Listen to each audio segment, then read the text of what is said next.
My son and his gangster friends forced me to sign the documents and then disappeared, confident of victory. It turned out that they were papers transferring my property worth $63 million to him, but he didn't know that I had already transferred the money to someone he never expected. Before we continue, please subscribe to the channel and let us know where you are listening in the comments. The phone rang 3 times before I answered. His name glowed on the screen, Clyde, and my hand froze halfway to the device. A year, 365 days of silence, and now this. I picked up on the 4th ring. "Dad, it's me. I know it's been a while." My jaw tightened. "A year. It's been a year, Clyde." "I know." His voice carried that smooth quality I remembered from his sales pitches, rehearsed and warm. "I'm sorry. I've had time to think about everything, about what I did. I want to make it right." I gripped the armrest of my office chair. The leather creaked under my fingers. "Make it right how?" "Dinner, just us. Tomorrow night at Desert Rose in Scottsdale. Please, Dad, give me one chance." Outside my window, Phoenix stretched under the February sun. I watched a hawk circle above the neighbor's roof. "What time?" 7. "I'll text you the address. Thank you, Dad. This means everything." The line went dead. I set the phone down and stared at the notepad where I'd scribbled the restaurant name. My hand trembled slightly as I wrote the time beneath it. I wanted to believe him. That was the problem. $50,000. That's what started our silence. I discovered it last February while reviewing quarterly statements at my desk, the numbers swimming before my eyes until they sharpened into an ugly truth. The company account showed a withdrawal I hadn't authorized. I called the bank, confirmed it twice, then drove straight to the house I owned in Scottsdale, the one where Clyde lived rent-free. He wouldn't let me inside. We stood at his front door, the afternoon heat pressing down on us both. $50,000, Clyde, from the company account. I was going to pay it back. "With what money? You haven't earned a paycheck in months." His face hardened. "You never gave me a real chance in that business. Always watching, always criticizing. I was teaching you. There's a difference." "Teaching?" He laughed, bitter and sharp. "You were controlling every move I made." My chest felt tight, but I kept my voice steady. "This conversation is over. You're off the accounts, all of them." "Fine, I don't need your money or your business." He slammed the door. I stood there for a moment, then walked back to my car. The leather steering wheel burned under my palms as I drove home. 6 months later, my heart gave out. I was in my home office when the pain started, a crushing weight that spread across my chest and down my left arm. The ambulance came.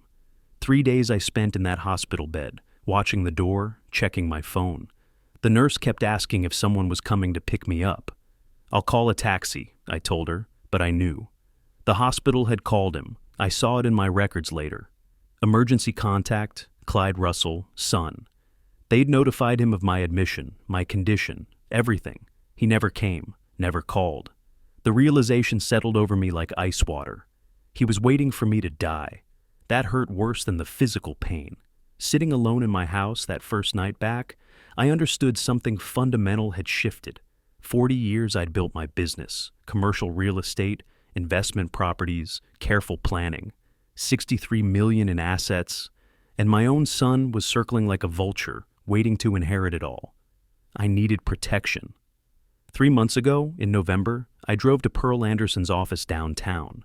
She specialized in estate planning, came highly recommended. I pulled financial documents from my briefcase as she poured coffee. "An irrevocable trust means you can't change it later, Lee. Once it's done, it's permanent." "I understand. That's what I need." She studied me over the rim of her cup. "And you're certain about naming Grace as beneficiary, not your son?" "Grace, Clyde's ex-wife. They'd divorced 2 years ago, and he'd left her with nothing but legal bills and their daughter to raise alone. Grace was a good wife to him. She's a good mother. She deserves better than what he gave her. This will protect the assets, but it means you're essentially giving everything away while you're still alive." I signed the first page. Better to give it to someone who deserves it than let thieves take it. The notary, Ruby Chen, witnessed my signature on document after document. Properties, accounts, business holdings, all transferred into an irrevocable trust, with Grace as the sole beneficiary. When it was finished, I called her. "Grace, it's Lee. I need to meet with you. It's about Clyde and your future." "Is everything okay? Did something happen?" Her voice carried concern, genuine and immediate. "Everything's fine. Better than fine. But we need to talk in person. Can you come to my attorney's office tomorrow?" "Of course. Lee, you're worrying me." "Don't worry. For the first time in months, I know exactly what I'm doing." We met the next day. When Pearl explained the trust, Grace's eyes filled with tears. "Lee, I can't accept this. It's too much. It's already done. Irrevocable, remember?" I reached across the table and squeezed her hand. "Take care of my granddaughter. That's all I ask." She nodded, unable to speak. I placed the trust documents in my home safe that evening, the metal door clicking shut with finality. Clyde knew nothing. I'd told no one, except Grace and Pearl. Whatever he was planning, he'd discover too late that there was nothing left to take. Now, standing in my bedroom the evening after his call, I laid out clothes for tomorrow's dinner, a simple jacket, comfortable slacks. I checked the small audio recorder in the jacket pocket. Battery full, memory cleared. Arizona was a one-party consent state. I could legally record our conversation without telling him. I looked at myself in the mirror, gray hair, lines around my eyes, the faint scar from the heart monitor still visible on my chest. Tomorrow, I'd know the truth. Whatever Clyde wanted, whatever trap he'd prepared, I was ready. I placed the jacket on the chair and turned off the light. The parking lot had 3 cars I didn't expect. I'd spent the day thinking, turning possibilities over in my mind like stones. Each scenario led to the same conclusion. Clyde wanted something. Money, probably. Access to accounts I'd already closed. But I came anyway, driving through the evening traffic with my windows down, the desert air cooling as the sun dropped. Now I sat in my car at Desert Rose, engine ticking as it cooled, staring at Clyde's black SUV and 2 other vehicles I didn't recognize, a Mercedes and a pickup truck with tinted windows. "Just us," he'd said. I pressed the record button on the device in my jacket pocket, felt it vibrate once in confirmation, then stepped out into the parking lot. A security camera hung above the restaurant entrance. I noted it automatically, decades of business caution. The hostess smiled as I entered. "Mr. Russell, your party is waiting." She led me through the dim interior, past booths filled with couples and families. The smell of grilled meat and cilantro filled the air. At the back, in a corner booth, I saw Clyde and 2 strangers. My steps slowed. Clyde stood, arms open, smile wide. "Dad, thanks for coming. These are my associates, Herman Diaz and Cliff Griffin." Herman extended his hand across the table. Well-dressed, expensive watch, eyes that calculated as they met mine. "Mr. Russell, Clyde's told us so much about your business. Impressive work." I didn't take his hand. "Clyde said this was dinner, just the 2 of us." "These are business partners, Dad." Clyde slid into the booth, gesturing for me to sit. "Great opportunities for expansion." I remained standing, hand moving toward my phone. "I'm not interested in expansion." "Clyde, what's this really about?" The large man, Cliff, shifted position, blocking my path back toward the entrance. Bald, leather jacket, hands like hammers. He said nothing, just stood there. "Let's order first, talk business after." Herman's voice carried an edge beneath its smoothness. I had 2 choices, leave now or sit down. Cliff's presence made the first option complicated. I slid into the booth, feeling it close around me like a trap. Clyde to my right, Cliff settling to my left, Herman across. The leather was cold through my shirt. A waiter appeared. The others ordered. "Just water," I said. My menu lay unopened. I watched Herman's hands, smooth and manicured, as they rested on the table. Predators' hands relaxed because they knew the prey was caught. "Your son tells us you're ready to step back. Enjoy retirement. Smart move after your health scare." "I haven't decided anything about retirement." Herman pulled a folder from beside him, set it on the table between us. "But you will, eventually. This document just makes the transition smooth, legal, clean." I reached for it. Herman's hand covered the papers. "Standard transfer of authority. Your lawyer can review it later. Sign now, formalize later." "I'm not signing anything I haven't read." I pulled my reading glasses from my pocket, hands steadier than I felt. Cliff's voice came low and flat. "That's not how this works." I pushed against the table, trying to stand. Cliff's hand landed on my shoulder, heavy and immovable, pushing me back down. "Take your hand off me." "Dad, don't make this difficult. Just sign."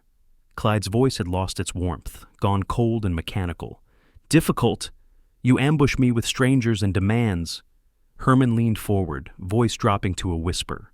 You had a heart attack 6 months ago, Lee. You're in a stressful situation. Your heart rate is elevated. Anything could happen, right here, right now. My chest tightened. Stress or genuine pain, I couldn't tell. You're threatening me. I'm stating facts, medical facts. Nobody here wants you to have another episode. Cliff's hand moved from my shoulder to my wrist, gripping it, bending it backward. Pain shot up my arm. Sign the paper. You're hurting me. My voice came out strained. His grip tightened, fingers digging into tendons. Then sign? I looked at Clyde, my son, the child I'd raised, taught, built a business for. You're really doing this? He looked away, jaw set. Just sign, Dad. The pen appeared in my other hand. Cliff guided it to the signature line, maintaining his grip on my wrist. The pain was sharp, insistent. I thought about my heart, the medication I'd taken before leaving home, how far the nearest hospital was. I signed. Herman pulled the papers away immediately, tucking them into his briefcase with practiced efficiency. Smart choice. Medical emergency avoided. Clyde stood, straightening his jacket. Finally did something useful, old man. Clyde, don't. We're done talking. Cliff, take him home. I tried to stand, but my legs felt weak. My car, I'm driving. Cliff pulled me up by my elbow, fingers still tight around my wrist. The walk through the restaurant felt endless. Diners looked up, then away. The hostess smiled as we passed. Outside, the cold night air hit my face. Cliff took my keys from my hand, opened the passenger door of my own car. I sat. Clyde climbed in back. Herman followed in the Mercedes, headlights bright in my mirror. The drive back to Phoenix was silent. I watched streetlights pass, orange and rhythmic. Cliff ran a red light at Indian School Road. I gripped the door handle but said nothing. My wrist throbbed where he'd held it. 20 minutes later, we pulled into my driveway. The engine idled. I fumbled with the seatbelt, hands shaking now that the immediate danger had passed. Clyde got out when I did, following me to the front door. He leaned close, voice barely above a whisper. Forget my number. Don't call. Don't come looking for me. You signed over everything. I own it now. I turned back to face him. You planned this. Of course I did. Did you think I'd actually forgive you for cutting me off? He smiled, cold and satisfied. I'm your father. You were my father. Now you're just an old man who outlived his usefulness. He walked back to my car, got in. Cliff pulled away, taillights bright in the darkness. I stood watching until they disappeared around the corner.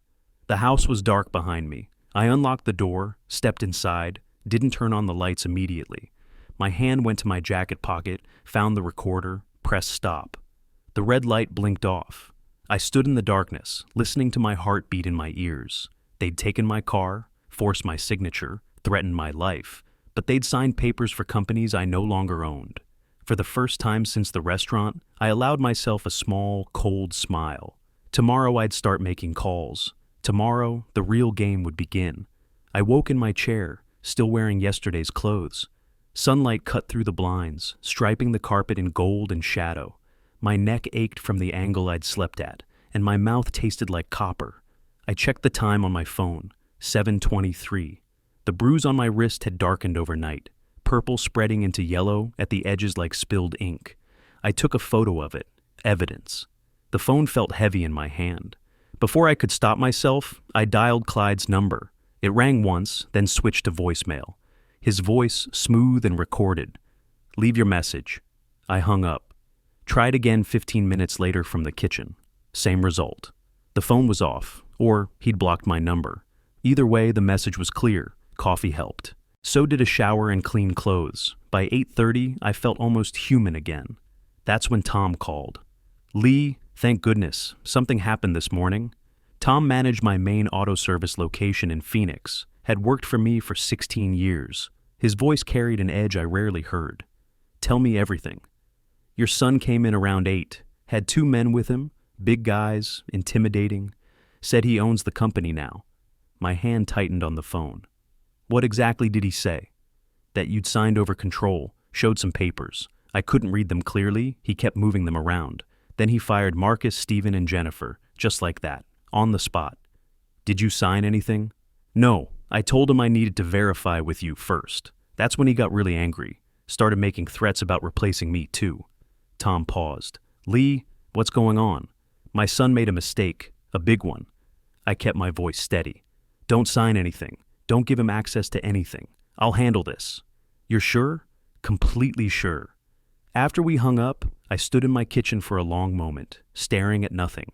Then I grabbed my car keys and drove to Scottsdale. The 20-minute drive gave me time to think. Clyde was moving fast, claiming ownership before I could react. That meant confidence, certainty. He believed the papers from the restaurant gave him everything. The Scottsdale house looked abandoned when I pulled into the driveway. No cars, no lights. I rang the bell anyway, waited, rang again. Through the front window, I could see furniture but no personal items. The coffee table where Clyde used to stack magazines sat bare. I walked around to check the garage. Empty. Looking for your son? The neighbor stood at the property line, garden hose in one hand. I recognized him. Elderly man, retired, always outside tending something. Have you seen him today? Not today, but last night was interesting. He adjusted the water pressure, sending spray across his roses. Lots of activity. Clyde and 2 other men, big guys, loading boxes into cars. Made about 4 or 5 trips between 9 and 11. Did they say where they were going? Nope. Clyde didn't even wave, not like him to be rude. The old man looked at me carefully. Everything okay? Everything's fine. Thanks for your help. I drove back to Phoenix with the windows down, letting the hot air wash over me. Clyde had cleared out, taken everything he valued and disappeared, probably to some hotel or rental property. He thought he was safe now. Thought he'd won. Back home, my phone rang as I unlocked the front door. Unknown number? I answered. Lee, this is Richard at First Phoenix. We need to talk about something that happened this morning. Richard handled my corporate accounts. I'd known him for 12 years. I'm listening. Someone came in claiming authorization to access your business accounts. Showed documentation, transfer of authority, dated yesterday. But the signatures looked rushed, and we have protocols for account changes of this magnitude. What did you tell them?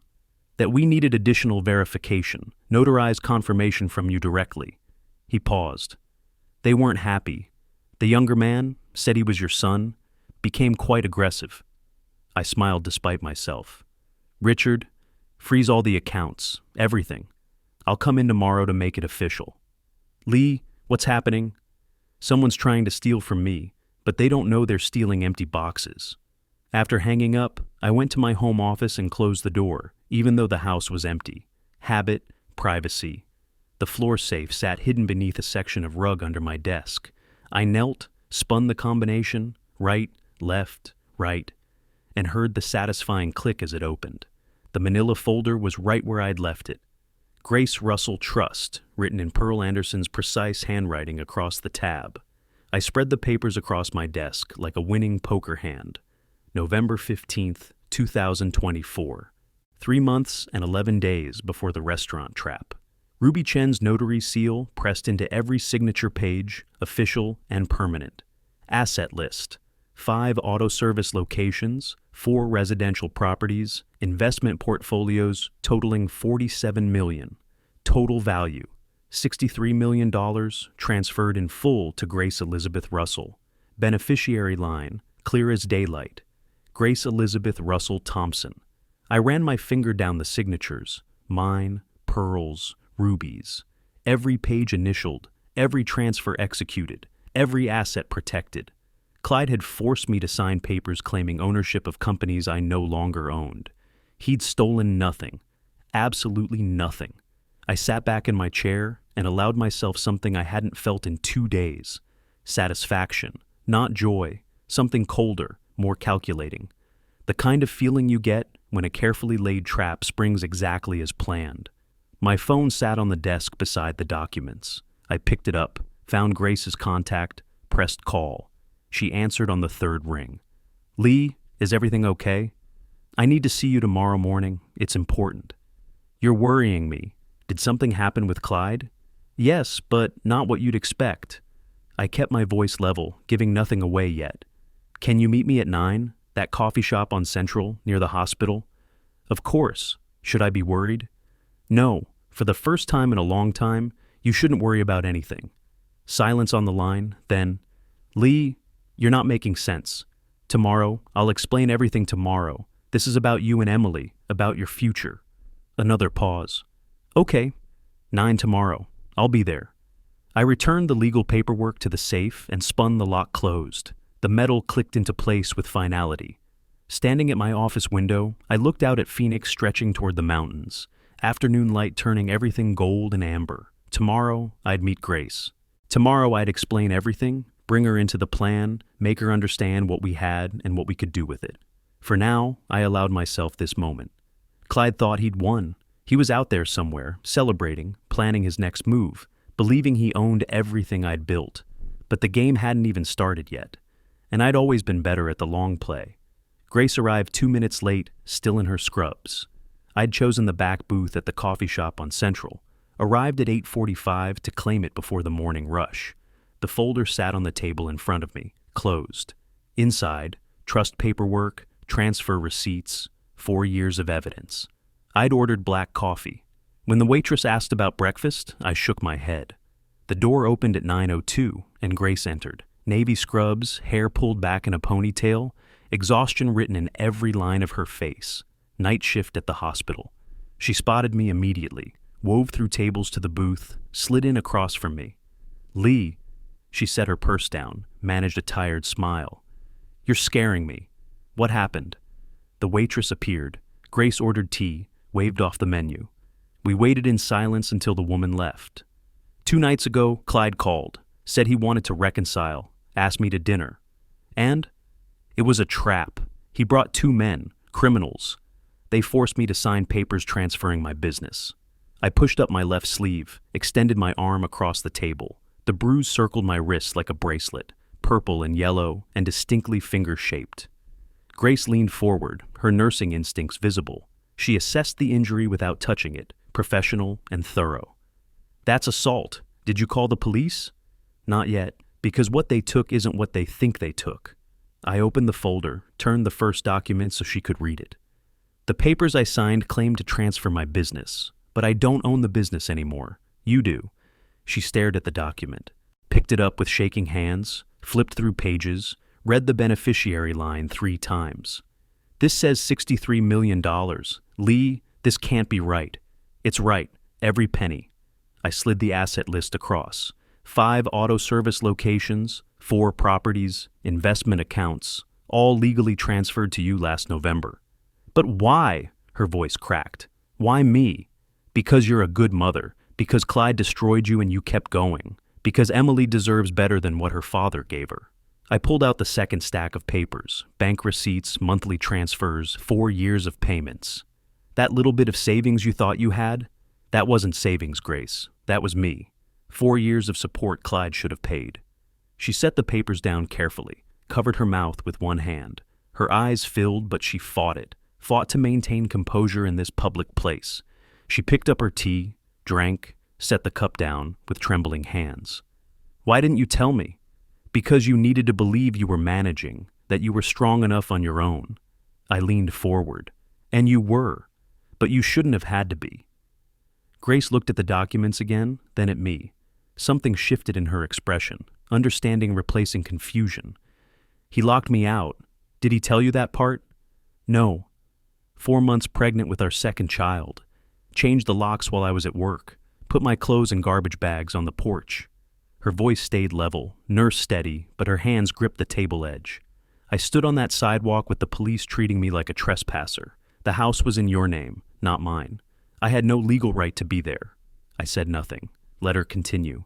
I lost the baby 2 weeks later. The stress, the fear of being homeless, living in my car between shifts. The doctors said my body couldn't handle it.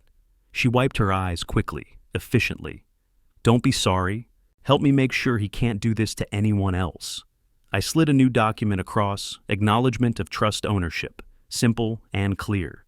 He thinks he owns everything now. He's going to keep acting like he does. Every decision he makes, every account he tries to access, every manager he fires, it's all evidence.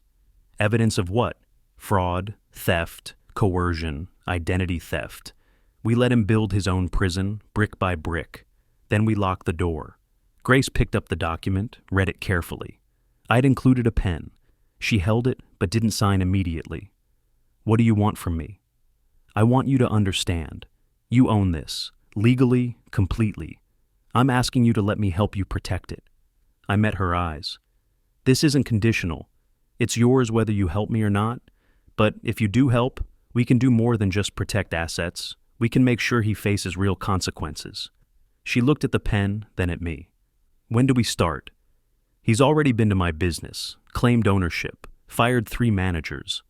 I kept my voice low, aware of other customers nearby. Those managers work for companies you own. He's impersonating an owner. That's identity fraud. What about the bank? He tried to access accounts yesterday. Bank denied him, called me. Tomorrow, you and I go to the bank. You establish yourself as the legitimate owner. Won't that tip him off? Eventually. But by then, we'll have documentation of everything he's done. The pattern will be clear. I pulled out my phone, showed her a photo. I recorded the entire restaurant conversation. Arizona is a one-party consent state. It's legal evidence. Grace set down the pen, signed the acknowledgement with a firm, steady hand. She pushed it back across the table. What happens next? We build the case. Bank tomorrow. My attorney the day after. We document every move Clyde makes while he thinks he's in control. I gathered the documents, placed them back in the folder. Then, when we have everything we need, we go to the prosecutor. We do this legally, completely, so he can never come back. How long? As long as it takes. He's arrogant. He'll overreach. They always do. Grace pulled the folder toward herself, held it against her chest like armor. I work night shift. Days are open. Tell me where to be and when. We stood. The morning sun blazed through the coffee shop windows, promising another scorching Phoenix day. In the parking lot, we paused beside her car, a 10-year-old sedan with a dent in the rear bumper. Thank you, she said simply. I shook my head. Don't thank me yet. This is going to get uglier before it gets better. Clyde won't go quietly when he finds out. Her jaw set, and I saw something I recognized, a mother's protective instinct combined with survivor's steel. Good. I don't want quiet. I want justice. Then let's go give him enough rope to hang himself. She got in her car. I walked to mine. We drove away in different directions, but both understanding the same truth. The war had truly begun, and this time, we held every advantage Clyde thought he'd stolen. Tom called while I was finishing my morning coffee. 3 days had passed since meeting Grace at the coffee shop. We'd spent those days setting things in motion, paperwork at the bank, establishing Grace as the legal owner, building our documentation. Now we waited to see what Clyde would do with his imagined power. Lee, Tom's voice carried tension through the speaker. He came back. Clyde came back with those 2 men. I set down my cup, reached for a notepad. When? This morning, maybe half an hour ago. They just left. What happened? He said he owns the business now, showed some papers, same ones as before. Then he fired Paula and Rick, just pointed at them and said they're done. Tom's breath came quick, stressed. That's 5 people total now, Lee. 5 good employees gone. I wrote the names down, underlined the number. Did he ask for anything else? Everything. Safe combination, bank passwords, vendor contracts.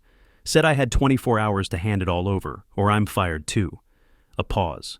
Lee, what's going on? Those papers he has, are they real? Tom, listen carefully. I stood, paced to the kitchen window. Do what he tells you, unless it involves signing documents or giving out passwords. But he's threatening to fire me. He can't fire you. He doesn't own the company. The papers he showed are worthless. Trust me on this. But I need you to document everything he does. Every order, every demand, every person he fires. Dates, times, witnesses. Can you do that? Silence. Then, I think so. But Lee, this feels wrong. It is wrong. That's why we're documenting it.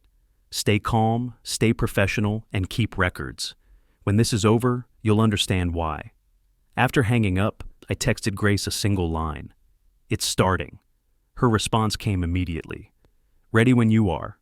The next afternoon, my phone rang with Clyde's name on the screen. I'd been expecting this call, knew it was coming. I let it ring twice, pressed record on my voice memo app, legal in Arizona, then answered. We need to talk about the transition. I kept my voice flat. There's nothing to discuss. Yes, there is. Already his tone carried irritation. I need the safe combination, the bank account access, all of it. No? What do you mean no? I own the business now. You signed it over. If you own it, you should have access. Figure it out. His voice rose. You're sabotaging me. You're deliberately blocking. I'm doing nothing. You have what you took. Live with it. This is breach of contract. I'll sue you for... Sue me for what? Not helping you steal? I walked to my home office, sat in the chair where this had all begun. You made your choice, Clyde. Now deal with the consequences. I didn't steal anything. You signed those papers. He was shouting now, losing control. Under duress, with your friend's hand around my wrist. You can't prove that. Actually, I can. But that's not the point, is it? What's the point then? Desperation crept into his anger. The point is, you made a mistake. You took something that wasn't mine to give. A long pause. What are you talking about? If you're truly the owner, Clyde, you should be able to figure that out yourself. Something crashed on his end. Phone thrown against a wall, maybe. Then, the line went dead. I saved the recording, labeled it with date and time, then sat back in my chair. Through the window, Phoenix sprawled under afternoon sun. Somewhere out there, Clyde was realizing his victory wasn't as complete as he'd thought. 2 days later, I drove to Pearl Anderson's office. Downtown traffic moved sluggishly in the heat. I parked in the visitor lot, took the elevator to the 3rd floor, checked in with the receptionist. Pearl appeared within minutes, professional handshake, led me to her conference room. I connected my phone to her large monitor, brought up photos of the restaurant documents. She studied them carefully, zooming in, reading every line, made notes on her legal pad, occasionally asking questions about the circumstances of signing. When she finished, she pulled out corporate registration documents and laid them beside printed screenshots. These are fascinating, legally speaking. She pointed at discrepancies. They're perfectly formatted, proper language, correct terminology.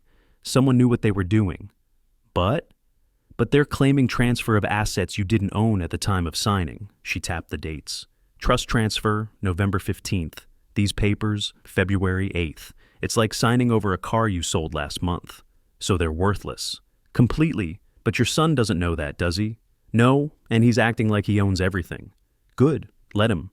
Pearl opened her laptop, pulled up Arizona revised statutes.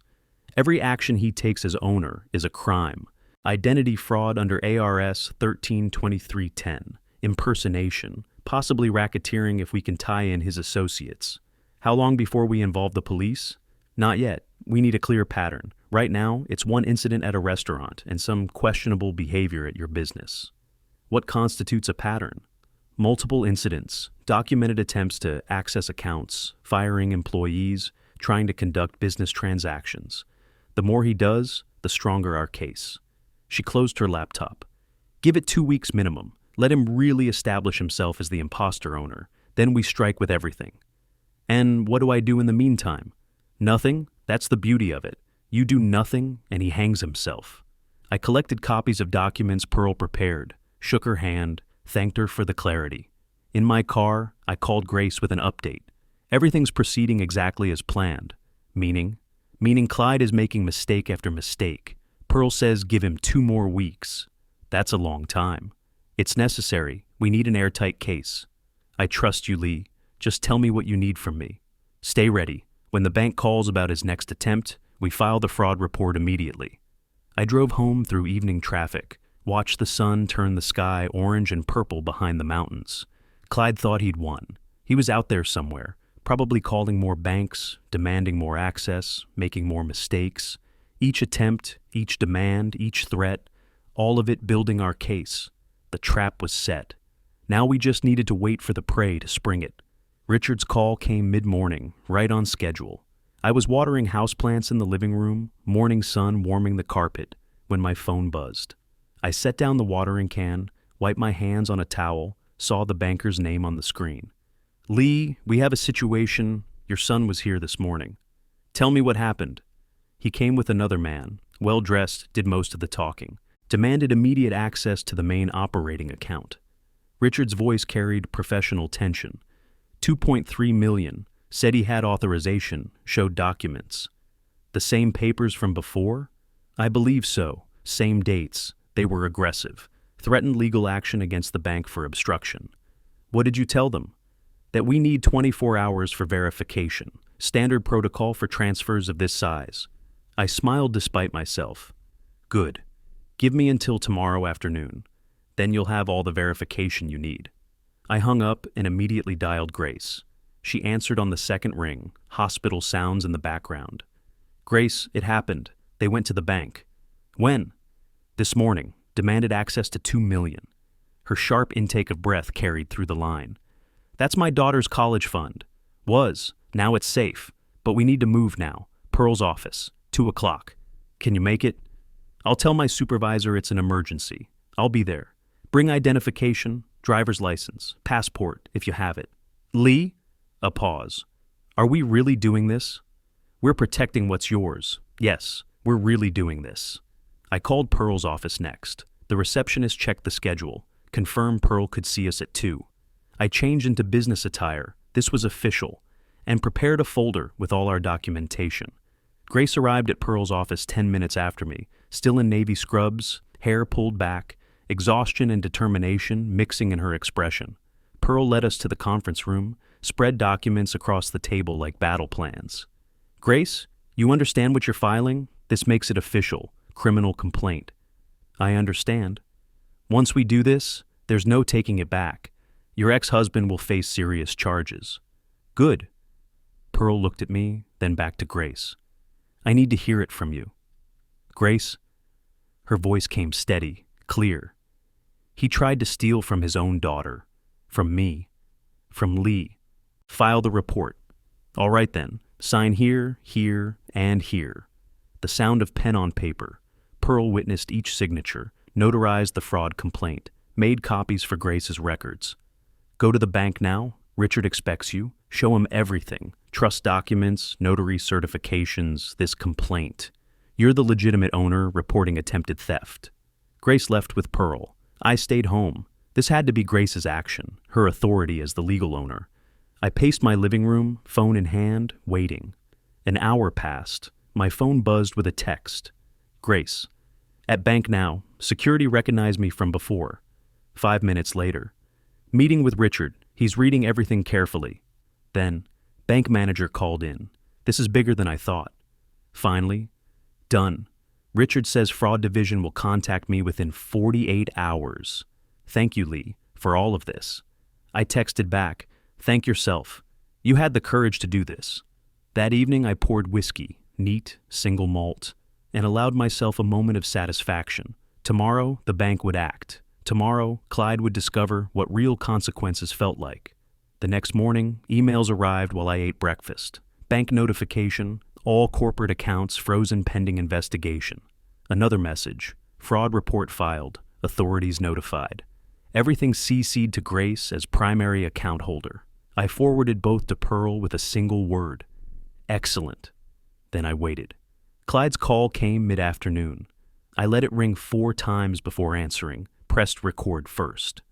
The volume was so loud I pulled the phone from my ear. Clyde's voice came unhinged, barely coherent, rage distorting every word. What did you do? What the hell did you do? Good afternoon to you too. The bank froze everything. They said fraud investigation. This is your doing. No, it's yours. You sabotaged me. You turned them against me. I did nothing. The bank discovered you're trying to access accounts you don't own. I do own them. I signed papers transferring companies I didn't own. You can't steal something from someone who doesn't have it. Silence, then carefully. What are you talking about? Last November, 3 months before your restaurant ambush, I transferred everything into an irrevocable trust. More silence. I could hear his breathing, could almost feel the moment comprehension dawned. The companies you forced me to sign over, empty shells, the accounts you tried to access, Grace's accounts. Grace? His voice cracked. My Grace? Your ex-wife? The woman you threw out while pregnant? The mother you've refused to support? Yes, that Grace. You gave my inheritance to her? I gave my assets to someone who deserved them. You were never going to inherit anything, Clyde. Not after you stole $50,000. Not after you waited for me to die instead of visiting the hospital. You lost your inheritance the moment you chose theft over family. This isn't over. I'll sue you. You'll what? Sue me for not letting you rob me? Good luck. I'll come over there. I'll make me what? Sign more worthless papers? Your friend already broke my wrist. Want to add assault charges to your fraud charges? Fraud charges? You impersonated a business owner, fired employees, tried to access bank accounts, all documented, all criminal. You set me up. No, you hung yourself. I just provided the rope. I kept my voice cold, factual. Study the material before attempting robbery, son. That's basic preparation. I'll destroy you. You'll regret this, old man. The line went dead. I heard the crash as he threw his phone. I saved the recording, labeled it carefully, backed it up to cloud storage. Then I sat in my quiet living room as daylight faded to evening. The recording was ready for authorities if needed. The accounts were frozen. The investigation had started. Grace was probably home with Emily now, finally able to breathe, knowing their future was secure. Clyde was somewhere in Scottsdale, realizing the magnitude of his mistake. The first blow had landed. But this was just the beginning. Tomorrow, I expected, things would get uglier. Clyde wouldn't accept defeat quietly. And I was ready for whatever came next. Grace's call came after dark, and I knew immediately something was wrong. The fear in her voice cut through the phone line before she even finished saying my name. Lee, a tremor, trying to stay calm but failing. They were here, at my apartment. I was on my feet before I processed the words, book falling from my lap to the floor. Who was there? Grace, take a breath. Who? Herman and that other one, the big one, Cliff. My hand tightened on the phone. Are they still there? No, they left. But Lee, they pushed into my apartment. They threatened me. Her voice cracked. My arm. He grabbed my arm. There are bruises. Lock your door, all locks. I'm coming now. I grabbed my keys, already moving toward the garage. The 20-minute drive to Grace's apartment felt endless. I ran a yellow light I'd normally stop for, hands tight on the wheel, mind racing through possibilities. Emily was at a friend's house. Thank everything for that small mercy. Grace's apartment complex was basic, 2-story units with exterior stairs. I took them 2 at a time despite my age, and her door opened before I could knock. She'd been watching for me. She was pale, holding her left arm protectively against her chest. I guided her to the kitchen table, turned on the overhead light. Show me. She extended her arm. Dark purple fingerprints circled her forearm, clear as a signature. Distinct marks where Cliff's fingers had gripped and twisted. I pulled out my phone, switched to camera mode. Tell me exactly what happened, from the beginning. Someone knocked. I thought it was my neighbor asking about packages again. When I opened the door, they pushed past me. She watched me photograph the bruises from 3 angles. Herman came in first, talking fast. Said I'd stolen from them, that I needed to return everything. What did you say? I told them to leave, that I owned everything legally. Her voice steadied as she recounted it, nurses' training helping her focus. Herman got closer, and that's when Cliff grabbed me, twisted my arm, said I'd regret crossing them. I went to her drawer, found a ruler, placed it beside the bruising for scale, took more photos. How did you get them to leave? I screamed, told them I was calling the police. Frank came out of his apartment and they ran. As if summoned, a knock came at the door. Grace jumped. I looked through the peephole. Elderly man, military bearing, leaning on a cane. I opened the door. Frank, heard Grace yell earlier, just checking if everything's all right now. He looked past me to Grace. Those 2 men leave you alone? You saw them? Saw them running out of here like scalded cats when I came to check. 2 big guys, one bald and huge, other one in an expensive suit trying to look calm. Frank's voice carried authority despite his age. Heard Grace yell, "Get out," clear as day. Came to make sure nobody was hurt. I pulled out my phone again, opened notes. Frank, would you be willing to tell this to the police? He straightened despite the cane. Absolutely. Nobody threatens my neighbors. I didn't serve 30 years in the army to let thugs run around here. I took his phone number, thanked him. After he left, I called Pearl Anderson despite the late hour. She answered on the 3rd ring, and I heard papers rustling. Lee, what happened? Herman and Cliff assaulted Grace at her apartment. I need to know what we do next. Emergency room, tonight. Her voice sharpened. Professional mode engaged immediately. Medical documentation has to be immediate. Any delay, Defense will claim she hurt herself later. It's almost 10 p.m. Doesn't matter. Then police report first thing tomorrow morning. I'll have restraining order paperwork ready. The ER visit lasted until 1:30 in the morning. Long wait, but necessary. The resident physician measured the bruises, took photos for hospital records, asked Grace directly, "Did someone hurt you?" Grace nodded, described the assault clearly. The doctor provided written documentation. Bruising consistent with forceful grip. Next morning, I picked up Grace at 9. We drove to Phoenix Police Central Station, filed formal assault and intimidation reports. The detective interviewed us separately, then together, reviewing photos and medical records carefully. There's already a fraud investigation involving these subjects through Financial Crimes Division, he noted.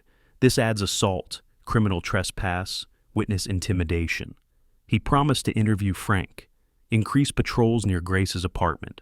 That same afternoon, we met Pearl at Maricopa County Courthouse. She had the restraining order petition already prepared, exhibits attached professionally. We filed an emergency request, got assigned an immediate hearing slot. The judge reviewed everything: photos, medical report, police report, Frank's contact information. Her questions were brief. "Do you fear these men, Ms. Russell?" "Yes, Your Honor." The judge signed the temporary order immediately, set a hearing for the following week. Herman Diaz, Clifford Griffin, and Clyde Russell, all three named. 100 meters minimum distance. No contact of any kind. The formal hearing came a week later. Lee and Grace appeared with Pearl. Herman, Cliff, and Clyde were served but didn't show. Default judgment. The judge granted the permanent order without hesitation. I held the copy of the order that evening, feeling the weight of official paper that had the power of law behind it. They'd made another critical mistake. Each aggressive action added to their criminal liability. That same week, my phone rang with a familiar voice, Mike, a realtor from my business association. "Lee, strange situation with your Chandler location. Someone's trying to sell it." My hand tightened on the phone. "I don't own it anymore. It's in a trust." "Well, whoever's selling it has documents saying otherwise. Clyde Russell's name, transfer papers dated last month." "What do the title records actually show?" "Grace Russell, has been since last November. Can you get me the contact information for whoever's selling it?" "Already have it." An hour later, I called the number Mike provided. A man answered professionally. "This is regarding the auto service property in Chandler." "Yes, representing the owner, prime location, motivated seller." I pressed record on my phone. "I'd like to verify ownership. Who's your client?" "Clyde Russell, recently inherited from his father." I let him talk, asking questions, letting him provide details. Every false claim, every fraudulent representation, recorded clearly. When I'd heard enough, I thanked him and hung up. The recording went to Pearl immediately. She drafted a cease and desist letter to the potential buyer, attached proof of Grace's ownership, warned of fraud. The buyer received it, called Mike in a panic, threatened to report the seller to authorities. The agent stopped answering Clyde's calls. Another avenue closed. Another desperate plan collapsed. I sat at my kitchen table late that night. Documents spread before me. Police report, medical records, restraining order, audio recording of the real estate fraud attempt. Pearl had called an hour ago with news. The prosecutor's office wanted to meet. The evidence was substantial. It was time to make this official, time to stop defending and start prosecuting. I closed the folder, placed it in my briefcase. Tomorrow, Grace and I would go to the Maricopa County Attorney's office. Tomorrow, we'd stop reacting and start attacking. I turned off the kitchen light, but sleep wouldn't come easily. Too much momentum building, too close to the moment of real justice. Pearl was waiting at the entrance when we arrived. The Maricopa County Attorney's office occupied a granite building that looked exactly like justice should. Solid, imposing, permanent. I'd driven past it 100 times and never thought I'd walk through those doors as a victim. Grace and I had dressed professionally, carried folders of documentation. Pearl greeted us with a firm handshake, walked us through security screening, visitor badges clipped to our jackets, elevator to the 5th floor. The waiting room held other victims, other witnesses. A woman with a fading black eye, a man with crutches. The weight of other people's tragedies filled the space with heavy silence. "Russell case?" We stood, followed an assistant through a security door to a conference room. The assistant county attorney sat at the head of a long table, laptop open, files spread before her. Professional woman, mid-40s, the kind of face that had reviewed hundreds of cases like this. Pearl made introductions, explained our relationship to the case. The ACA had already reviewed preliminary police reports. I've read the basics. Before we begin formally, I want to confirm. You both understand this becomes a criminal prosecution? The state takes over? We understand, I said. You can't drop charges later if you change your minds. Once filed, it's out of your hands. Grace's voice came steady. We won't change our minds. Good. Then let's start with how this began. Mr. Russell? I told the story chronologically. November trust creation, February restaurant trap. Clyde's attempts to access the business. Grace picked up her part. The bank freeze, learning about the trust, the home invasion. The ACA took detailed notes, asked specific questions, clarified timeline details. Pearl opened the first binder. Evidence organized in sections with tabs: restaurant coercion, bank fraud attempts, home invasion assault, real estate fraud, threatening calls. The surveillance footage surprised even me. Pearl had contacted the Desert Rose owner, who'd provided security video. We watched it together on the ACA's laptop, me arriving alone, sitting with 3 men, visible distress, Cliff's hand on my shoulder, preventing me from standing. Powerful evidence, the ACA murmured. She listened to audio recordings through earbuds, Clyde's threatening calls, the agent trying to sell property fraudulently. Her facial expressions told me she was hearing serious crimes. When she reached my medical records, the heart attack from 6 months ago, doctor's notes advising me to avoid stress, her attention sharpened. They knew about your condition? Clyde knew. Herman mentioned it specifically at the restaurant. Said, you could have a heart attack right here. Vulnerable adult endangerment. That's a sentencing enhancement. She made another note. The witness list impressed her most. Frank, the neighbor who'd witnessed the home invasion aftermath. Richard, the banker with institutional credibility. Tom, my manager with documentation of Clyde's actions. The restaurant owner willing to authenticate surveillance footage. Strong corroboration, she commented. Defense can't claim conspiracy when your witnesses are independent. She closed her laptop, looked at us directly. I'm recommending prosecution, multiple felony counts against all 3 defendants. She explained the charges: fraud under Arizona revised statutes, 132310, theft by extortion, forgery, assault, criminal trespass, witness intimidation, multiple felonies showing conspiracy.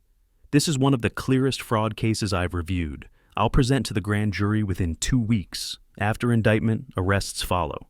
Grace signed the official complaint as primary victim, her accounts targeted, her assault. I signed as secondary complainant and witness. Pearl witnessed both signatures. The ACA countersigned as filing prosecutor. Case number assigned, matter of public record now. Copy provided for our files. When will they be arrested? Grace asked. After the grand jury indicts, probably 2 to 3 weeks. We'll notify you before arrests happen. Will they get bail? Possibly, but with the restraining order already in place, bail conditions will include no contact. Any violation means immediate rearrest. We left the building into bright May sunshine. The process belonged to the state now, not just to us. 2 weeks passed. I knew investigation continued. Detectives interviewing witnesses, gathering additional documentation. Grace jumped at unexpected sounds, still nervous despite the restraining order. Then, a week after filing, my phone rang with an unknown number. I answered, immediately started my recording app. A man's voice, not identifying himself. This doesn't have to go further. Who is this? The voice continued without answering. Tell Grace to withdraw the complaint. We'll disappear. Everyone moves on. I recognized Herman's voice, trying to sound reasonable. So, you can try again later? No. Think about your son. You're sending Clyde to prison. Clyde sent himself to prison the moment he chose you over his family. Herman's tone shifted, anger bleeding through the attempted calm. You're making a mistake. You don't know who you're dealing with. Actually, I know exactly who I'm dealing with. A coward who attacks women and threatens elderly men. When this blows up in your face, this conversation is recorded. It's going to the prosecutor. You just added obstruction of justice to your charges. Thank you for that. I hung up, immediately saved the recording, emailed it to the ACA with the subject line, "Additional evidence, obstruction attempt." She responded within an hour. "Thank you, this helps immensely." Later that day she called. "Mr. Russell, do you know how rare it is to get obstruction evidence this clear?" He didn't identify himself. "Doesn't matter. Voice identification is sufficient and you clearly recognized him. Obstruction of justice carries serious sentencing weight, shows consciousness of guilt." She paused. "They're panicking. That's when people make their worst mistakes." I sat in my home office that evening, late light streaming through the window, reviewing the prosecutor's business card. Case number written on back in her handwriting. Tomorrow, the grand jury would convene. By week's end, indictments would likely follow. Then arrests. Then arraignment. The machinery of justice, once set in motion, moved with its own momentum. I wasn't driving anymore. The state had taken the wheel. It should have felt like loss of control, but instead it felt like validation. This wasn't personal vendetta. This was society itself saying what they did was wrong and consequences follow. Outside, Phoenix settled into night. Inside, I finally allowed myself to believe. This was really happening. Justice wasn't just a concept, it was a process. And the process had begun. The prosecutor's call came on a Tuesday morning in mid-June. I was in the backyard watering my desert plants when my phone buzzed in my shirt pocket. The ACA's number. I set down the hose, water pooling around my feet, and answered immediately. "Mr. Russell, I'm calling with a significant development. Clifford Griffin has agreed to cooperate." "Cooperate how?" "Full testimony against Herman Diaz and Clyde Russell in exchange for probation instead of prison time." I sat down on the patio chair, processed what that meant. "What is he saying?" "Everything, the entire conspiracy. Herman used your son's gambling debts as leverage. $200,000 owed to Herman's associates." The words landed like stones. Gambling debts? Slot machines, underground operations. Your son was in deep, and Herman controlled him completely. According to Griffin, they planned this for a month before the restaurant meeting. Herman orchestrated everything, the documents, the coercion, all of it. After the call ended, I sat motionless, watching water waste from the forgotten hose. 200,000. Gambling. Herman using debts like chains. I'd suspected manipulation, but hearing it confirmed felt different. I finally stood, turned off the water, went inside. Called Grace immediately, then Pearl. The conspiracy was fracturing, fear breaking what greed had built. A week later, late afternoon, someone knocked on my door. I looked through the peephole and barely recognized the man outside. Clyde, but transformed. 20 pounds lighter, unshaven, wearing a cheap t-shirt and jeans. I stood with my hand on the doorknob, debating. Then I opened it. Better to face this now. He stood on my doorstep, wouldn't meet my eyes. Words tumbled out immediately, desperate and rapid.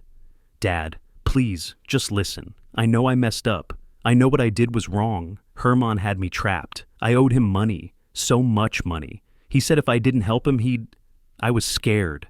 I leaned against the doorframe, arms crossed, expression neutral. Let him talk.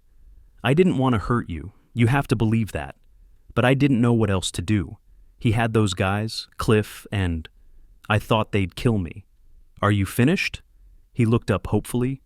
"Can you forgive me? Dad, please, I'm your son." I stood silent for 15 seconds, 30, a minute, studied his face, this stranger who carried my name. Finally, I took a breath. "You gambled. That was your choice. I had a problem. You borrowed money from criminals. Your choice. You brought them into my life, into Grace's life. You chose that. Herman made me. Herman didn't make you do anything. He gave you an option, and you took it. You chose to attack me rather than face your debts honestly." I straightened. "Sorry doesn't rebuild trust. Sorry doesn't undo what you've done. What do you want me to do? I'll do anything. I want you to live with your choices. That's it? After everything, you're just done with me? You were done with me when you walked into that restaurant with Herman and Cliff. You wanted me dead, humiliated, stripped of everything I built. You chose them over your father." I stepped back. "You signed your fate when I signed those papers. Now live with it." "Dad, please don't do this. Goodbye, Clyde." I closed the door while he still stood there. Through the living room window, I watched him remain on my porch for 5 minutes, crying. Finally, he walked to an old car and drove away. I sat in my chair, expected to feel something. Sadness maybe, anger, but I felt only quiet emptiness, like closing a book. He wasn't my son anymore, not in any way that mattered. When Grace called to check on me, I told her what happened. "How do you feel?" she asked. "I'm fine. This needed to happen." That same month, Grace filed a petition with Pearl's help, termination of Clyde's parental rights to Emily. Grounds, criminal conduct, 4 years of unpaid child support, endangerment. I signed an affidavit detailing everything. Grace provided financial records showing I'd paid the support, not Clyde. Emily's therapist submitted a statement about his absence. The hearing came 2 weeks later in family court. Smaller courtroom, less formal than criminal proceedings. Clyde appeared with a court-appointed attorney, looking even worse than at my door. Defeated, hollow. I testified about the conspiracy, the coercion, the violence toward Grace. Grace testified about years of abandonment and missed support. Clyde's attorney tried to argue rehabilitation was possible, but the judge reviewed the criminal case, the restraining order, the financial records. Parental rights permanently terminated, the judge declared. Mr. Russell no longer has legal standing as father to this child. Clyde sat motionless as the gavel fell. Security escorted him out. He didn't look back. I sat in my car afterward in the courthouse parking lot, processing what had just happened. My son was legally dead to his family now. Criminal case pending, parental rights gone, restraining orders active. He'd destroyed himself through his own choices. I'd protected what mattered: Grace, Emily, the business. I felt a strange absence of emotion, not joy, not sorrow, just quiet certainty that justice was working its course. I started the car and drove home to prepare for the final sentencing. Sentencing day arrived in early August, 6 months after the restaurant. I dressed carefully that morning, dark suit, white shirt, conservative tie, as though clothes could armor me for what came next. This was the culmination of everything: February's trap, March's revelation, April's violence, May's prosecution, June's collapse. Now, August would bring the final judgment. I drove to Maricopa County Superior Court downtown, parked in the public garage, walked 3 blocks in the already brutal heat. Grace and Pearl waited at the entrance. We went through security together, rode the elevator in silence. The courtroom was larger than family court, formal and imposing. We arrived early, secured seats in the second row, with a clear view of the defendant's table. Other cases were heard first. Lee watched the machinery of justice process other lives, other consequences. Then, State of Arizona versus Herman Diaz et al. The bailiff brought Herman in first, orange jumpsuit and handcuffs. He shuffled to the defense table, chains clinking. Clyde entered from a side door in civilian clothes, out on bail but barely recognizable. Cliff came last, staying distant from the others. 3 men who'd conspired together, now separated by guilt and fear. The ACA stood, addressed the court. "Your Honor, this case involves a calculated conspiracy to defraud a vulnerable adult of his life's work. $63 million in assets built over 40 years. She summarized the evidence: coercion, physical intimidation, threats against my heart condition.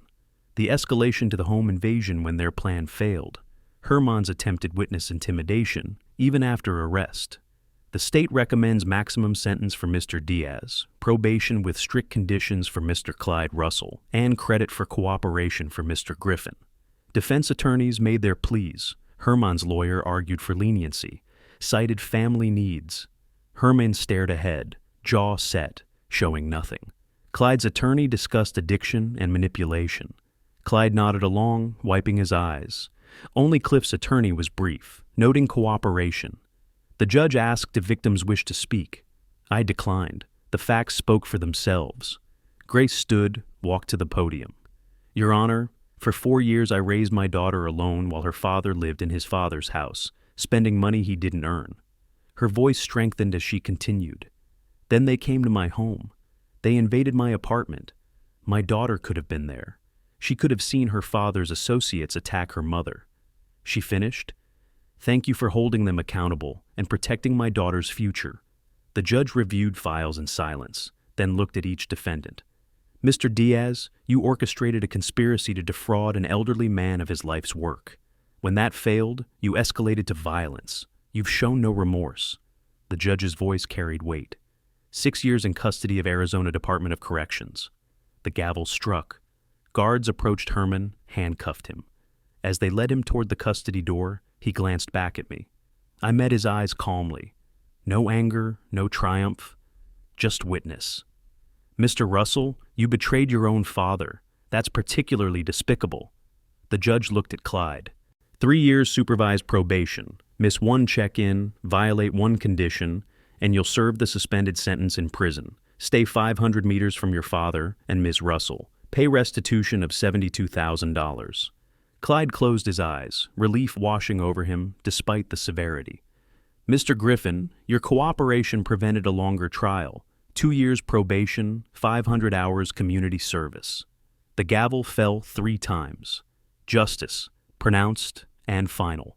We exited into August heat, stood on the courthouse steps. Pearl shook our hands. You did it. Justice. Grace hugged me briefly. Thank you for everything. We parted ways. I drove not home, but to a small park, sat alone on a bench. Let 6 months compress into 1 moment of quiet satisfaction. The next day I met Grace at a neighborhood park. Emily was on the swings, laughing freely. When she saw me, she ran over. Grandpa Lee! We walked to the duck pond. Emily skipped ahead with breadcrumbs, while Grace and I sat on a bench. We need to formalize the business arrangement, I said. Half to you immediately, half in trust for Emily until she's 25. I'll manage operations during my lifetime. Grace protested it was too much, but I insisted. Emily deserves what her father wouldn't give her, a future. Emily called out, holding a duck feather she'd found. Grandpa, look. I waved, smiled.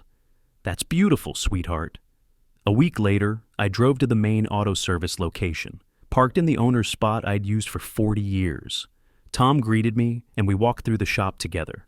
You're a legend around here now, Tom said. I'm no legend, just an old man who wouldn't be pushed around. I stood outside afterward, looking at the sign. Russell Auto Group. 40 years of work, nearly lost, now secured for another generation. That evening I drove home through familiar Phoenix streets. Tomorrow I'd return to work, resume normal routines. The business would continue, Grace would learn the operations, Emily would grow up secure. I pulled into my driveway, turned off the engine, sat for a moment in the quiet. 6 months ago, I'd answered a phone call from my son. Walked into a trap, got coerced, threatened, nearly lost everything. But I'd prepared, protected what mattered, then fought back, not with violence, but with law, police, courts, documentation, patience. Herman was in prison. Clyde was on probation, out of our lives permanently. Cliff was cooperating, serving his sentence. Justice had taken 6 months, but it came, not revenge, accountability. That's the difference. I got out of the car, locked it, walked to my front door, unlocked it, entered my home, closed the door behind me. Just a tired old man who protected what he built. That was enough. That was everything. If you like this story, please like this video, subscribe to the channel, and share your impressions of this story in the comments. To listen to the next story, click on the box on the left. Thank you for watching.